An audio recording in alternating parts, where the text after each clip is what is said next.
Pagbasa mula sa aklat ni Propeta Ezekiel.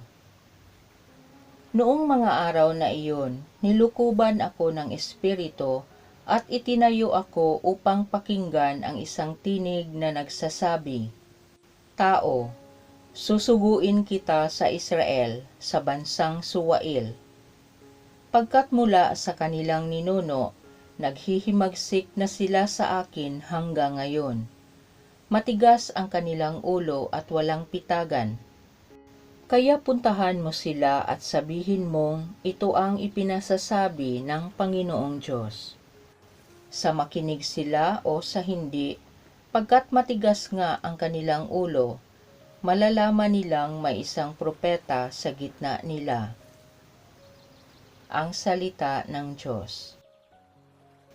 Mata namin ay nakatuon sa awa ng Panginoon.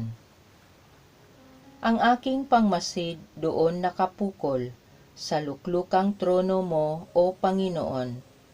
Tulad ko'y aliping ang inaasahan ay ang amo niya para matulungan. Mata namin ay nakatuon sa awa ng Panginoon. Kaya walang humpay ang aming tiwala hanggang ikaw poon sa amin ay maawa.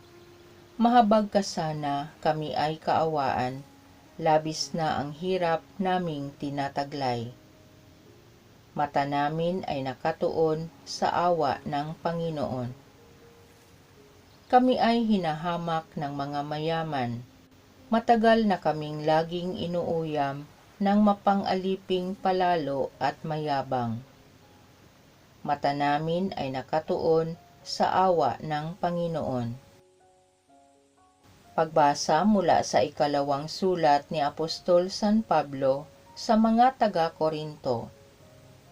Mga kapatid, para hindi ko ipagyabang ang kamangha-manghang pahayag ng Diyos sa akin, ako'y binigyan ng isang kapansanan sa katawan na nagsisilbing pamalo ni Satanas upang huwag akong magpalalo.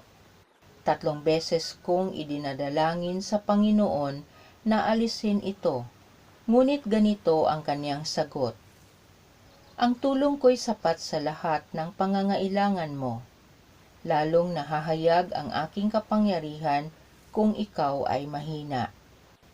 Kaya't buong galak na ipagmamapuri ko ang aking kahinaan upang palakasin ako ng kapangyarihan ni Kristo. Dahil kay Kristo, walang halaga sa akin kung ako may mahina, kutsain, pahirapan, usigin at magtiis. Sapagkat kung kailan ako mahina, saka naman ako malakas." Ang salita ng Diyos.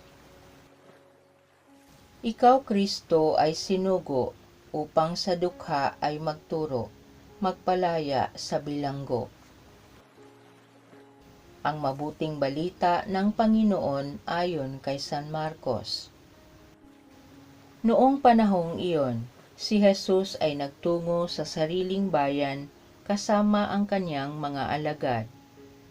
Pagdating ng araw ng pamamahinga, nagturo siya sa sinagoga. Nagtaka ang maraming nakarinig sa kanya at nagtanong, "Saan niya nakuha ang lahat ng iyan? Anong karunungan itong ipinagkaloob sa kanya? Paano siya nakagagawa ng mga kababalaghan? Hindi ba ito ang karpinterong anak ni Maria at kapatid nina Santiago, Jose, Judas at Simon? Dito nakatira ang kanyang mga kapatid na babae, hindi ba? At siya'y ayaw nilang kilanlin. Kaya't sinabi ni Jesus sa kanila, ang propeta'y ginagalang ng lahat, liban lamang ng kanyang mga kababayan, mga kamag-anak at mga kasambahay. Hindi siya nakagawa ng anumang kababalaghan doon, maliban sa pagpapatong ng kanyang kamay sa ilang may sakit upang pagalingin ang mga ito. Nagtaka siya sapagkat hindi sila sumampalataya. Ang mabuting balita ng Panginoon.